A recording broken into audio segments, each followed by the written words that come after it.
omukolo gw'okufulumya ebigezo bya siniya y'omukaaga 2023 gubadde mu State House Nakasero nga kukoleddwa minisita w'ebyenjigiriza n'emizannyo mu ggwanga Janet Kataba Museveni. Receives the USCE, Uganda Advanced Certificate of Education Examination result. Mu kufulumya ebigezo ssentebe wa UNEB Professor Bua ategeeza nti byebisembyeyo okufulumizibwa UNEB omuteeko ogwokusatu ebyakolebwa omwaka oguwedde ng'omugatte abayizi abatuula bali akadde kamu emitwalo 28,335.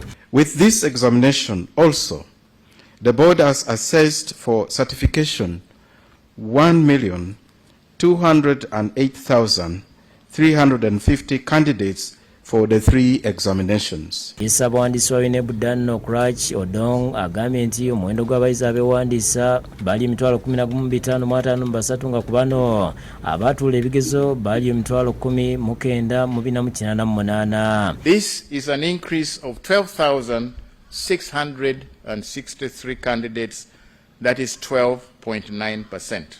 Obulala z'okutyolwa okuba nti omuwendo gw'abaana ab'obuwala abakola ebigezo bya A-level mutono bw'ogeraageranya n'abalenzi. At this level, unlike what we've seen in UCE and PLE before, the number of female candidates has consistently been much lower than that of the males. Era asanyusa olw'okuba nti abayizi abatuula ebitundu 99 n'akatundu kamu ku buli 100 basobola okufuna ebbaluwa ya UNEB.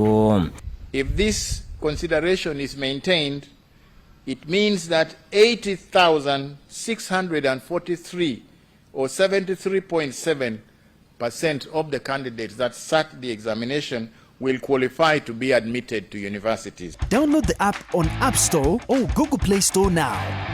Vision Digital Experience, the future of media.